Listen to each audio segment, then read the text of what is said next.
En el nombre del Padre, y del Hijo, y del Espíritu Santo. Amén. Queridas madres, queridas hermanas, miembros de institutos de vida secular, almas consagradas a Dios en forma privada, que nos siguen a través de este canal Santa Alianza de Religiosas. Vamos a continuar con la segunda parte de esta regla para eremitas en el corazón del Padre Alberto Justo. Y hoy vamos a ver los elementos generales, es decir, principios que tenemos que tener en cuenta para poder progresar en la observancia de esta regla, que es muy amplia, como ustedes han podido ver en la primera parte, adaptable a cualquier situación en la que nos podamos encontrar. Vidas más apostólicas, vidas puramente contemplativas, es para todos los que queramos sacar provecho de ello.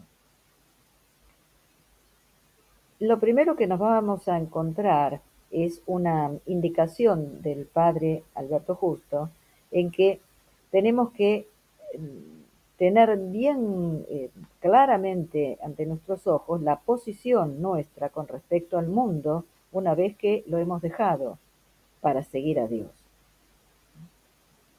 Se ha dejado a sí mismo, nos dice, nosotros mismos, se ha dejado a sí mismo, tenemos que saber que nos hemos dejado a nosotros mismos. Y ha acudido al llamado del Señor, que es su vida. Se ha dejado a sí mismo y ha acudido al llamado del Señor, que es su vida.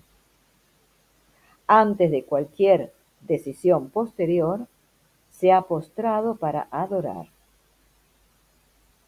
Con ello reconocemos el primado de la contemplación. ¿Sí? Habiéndonos dejado a nosotros mismos, pues todo lo que viene después de eso debe ir precedido de la adoración al Señor y ver qué es lo que el Señor dispone para cada uno. Y así, en total abandono, vamos a considerar los puntos de esta segunda parte. Y al final de este video vamos a hacer, como en el anterior, unas breves consideraciones. Vamos entonces a los puntos que corresponden a esta segunda parte.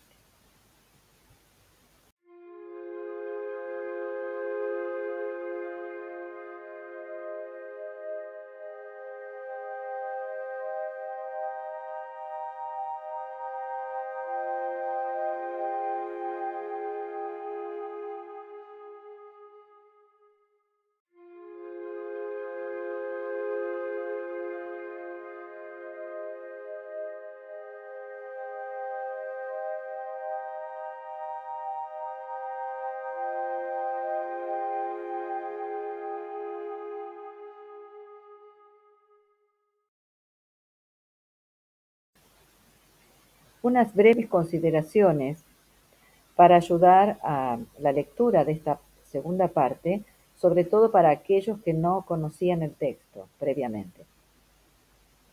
El número 24, en el cual hemos leído no afincarse en época ni en lugar alguno, esta frase podemos leerla en conjunto con el número 25, donde se nos habla de no habitar espiritualmente en ningún lugar transitorio. Y se nos recuerda esos pasajes de la carta a Diogneto, en los cuales se describen cómo era la vida de los primeros cristianos, que habitan en el mundo, pero no son del mundo. Viven de paso en moradas corruptibles, mientras esperan la incorrupción de los cielos. Habitan sus propias patrias como forasteros, etc. Es decir, ser peregrinos en el desierto de este mundo. Este mundo es un gran desierto en el cual estamos, ¿no? Así que ser peregrinos, no afincarnos a nada, en ningún lugar y en ninguna época.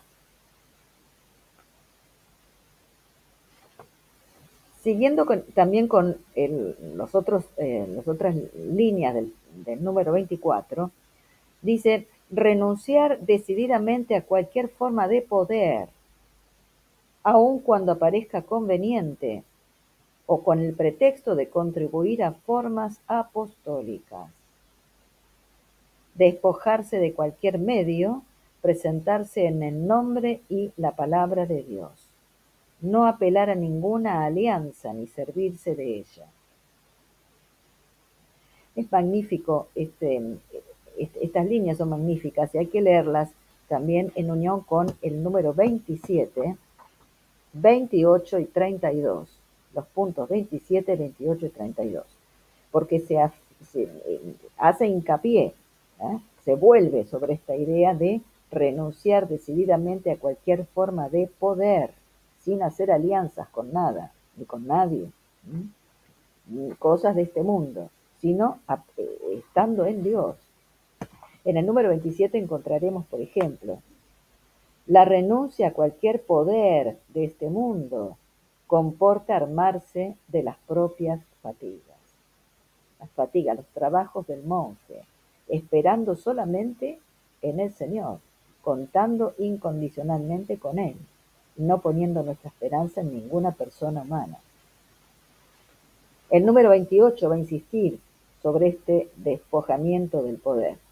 Dejar cualquier compromiso con el poder de este mundo implica disponerse a la contemplación y a la única obra de Dios. Claro, porque estamos en las manos del Señor conscientemente, sabiendo que Él dispone todo para nosotros. Y en el número 32, prestemos atención a esta imagen tan hermosa y tan real. Permanecer débil y vulnerable, sin fuerzas, sin alianzas comprometedoras, sin tratados ni defensas. En lugar de espiritualidades, dar lugar al espíritu. Entonces, justamente, queridas hermanas, queridos hermanos, aquellos ermitaños que también escuchan, ¿no es cierto? Justamente adecuado para lo que vivimos nosotros, ¿no? Especialmente en este tiempo de abominación, de la desolación, instalada en el lugar santo, en el cual gran parte de la jerarquía de la Iglesia, muchísimos de los que ocupan lugares, puestos de gobierno, lamentablemente son funcionales y colaboradores con la élite mundialista. Entonces, claro, ¿cómo podemos nosotros tener algún tipo de tratado, alianza, intentar confiar, descansar en alguno de estos poderes? De ninguna manera. Lamentablemente no es así. ¿Por qué? Porque está en juego nuestra fe, la fidelidad a la fe, a la presencia del Señor, a la doctrina del Señor. De ninguna manera podemos comprometer la integridad de nuestra fe, porque sin fe es imposible agradar a Dios. Y de ninguna manera podemos comprometerla cuando se está trabajando de una manera velocísima, para aceptar el carácter de iglesia a todos los otros grupos que no corresponden, no forman parte realmente de la Iglesia Católica. Recordemos que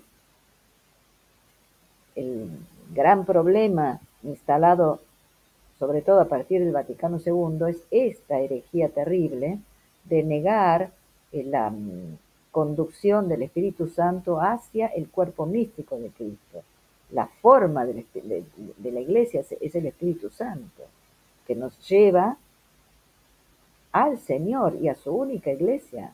No existe la Iglesia de Cristo, superiglesia conformada por distintos grupos, ¿no?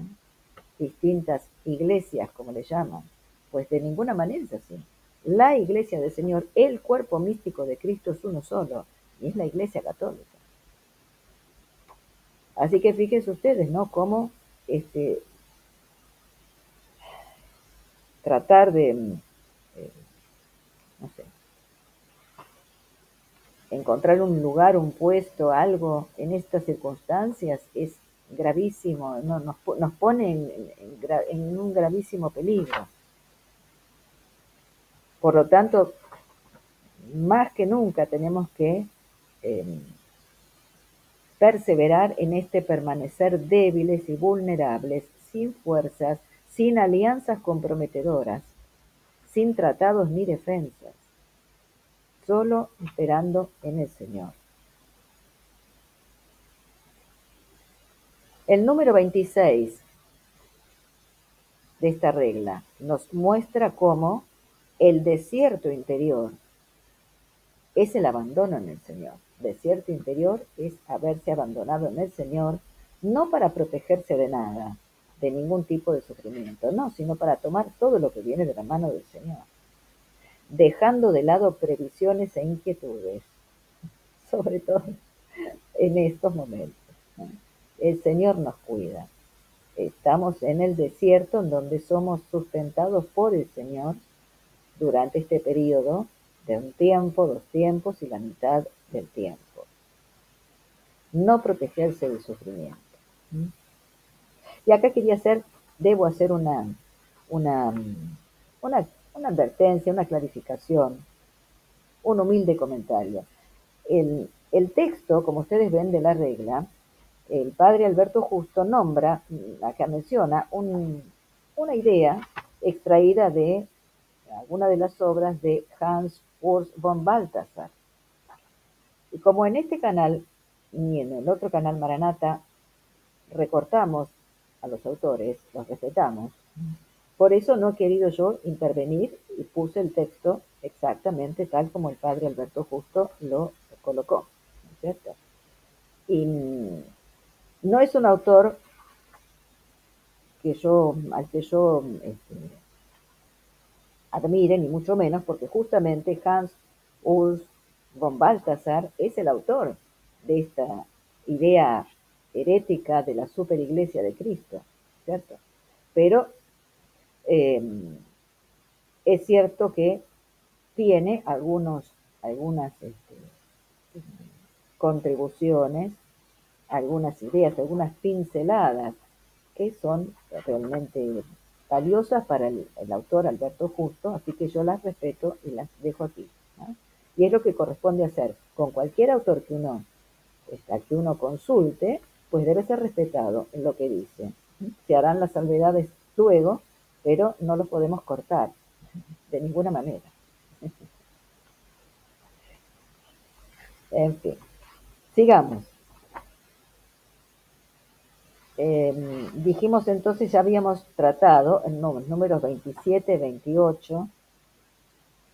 Vamos al número 29, hermoso también, que debe ser leído en unión con el número 26 que acabamos de leer. El abandonarlo todo en el Señor. La apatía cristiana no es protegerse del sufrimiento, sino estar completamente en las manos del Señor. Y en este número 29 se nos dice que el peregrino no ha de temer la lucha, sino confiar en la gracia del Señor con humildad y paciencia, ¿no? La impasibilidad del monje es permanecer inexpugnables aun cuando estamos siendo atacados por distintos frentes. Y eso es una gracia que debemos pedir al Señor, ¿no? Confiar en la gracia del Señor con humildad y paciencia y pedir que los ataques que recibamos no nos hagan perder pie, no nos desestabilicen. El número 30 y el 31 se habla del silencio interior. Y como ustedes habrán visto, hay un recurso a uno de los padres monjes del desierto, padres del desierto, el Abad Isaac, ante un sonido que alguien se pregunta cómo puede ser esto aquí, pues contesta no prestando atención. El hombre vigilante no se preocupa por ello. Y en el número 31, justamente también hablando del silencio, dice, lo importante no es lo que llega a nuestros oídos, sino cómo lo recibimos. Es imposible estar completamente al margen de todo lo que sucede, ni es la voluntad de Dios en estos momentos, hermanos. Cuidado con esto, ¿no? Hermanas, porque tenemos una responsabilidad en esta batalla, que es la última, antes de que venga el Señor. Por lo tanto, cuando es necesario intervenir, intervenimos. Cuando es necesario clarificar para que nuestros hermanos no caigan en las trampas, pues debemos hacerlo. El monje siempre ha hecho eso. Aún el más eremita, ¿no? Como San Antonio, ¿no? Que iba a la ciudad para sostener a sus hermanos, y el mismo San Efrén, el sirio, lo mismo, en épocas de persecución, de herejías, ¿eh? Daban su tiempo enseñando a sus hermanos. No es incompatible con la vida eremítica, de ninguna manera. Pues nosotros también tenemos que saber esto. No prestemos atención a lo que no debe captar nuestra atención, pero sí, ante la gravedad de las cosas, intervenir cuando el Señor nos mueva a ello. Y en el número 33 tenemos la coronación de esta segunda parte. Tenga el corazón fijo en Dios, y cuando padezca la adversidad o sufra algún despojo o lo que sea, no se compadezca a sí mismo, ni se observe, no guarde en la memoria ni recuerde, pase por encima de las miserias de este mundo, respetando y aceptando el nivel de cada cosa, no dando importancia mayor a lo que las cosas tienen, ¿no? Pero aun cuando sean importantes, sobre todo cuando nos reporten algún daño, pues el corazón fijo en Dios y seguir adelante. No se compadezca ni se observe, ¿sí? Quitar la mirada de nosotros mismos, mirar al Señor, ¿sí? Nada más. Pasar por encima de las miserias de este mundo. Así entonces, los dejamos también meditando con esta segunda parte, y nos disponemos para tratar la tercera, que va a hablar del recogimiento, mostrándolo como el recogimiento es lo esencial de esta regla. Nos vemos, Dios mediante, en la tercera parte con un nuevo video. En el nombre del Padre, y del Hijo, y del Espíritu Santo. Amén.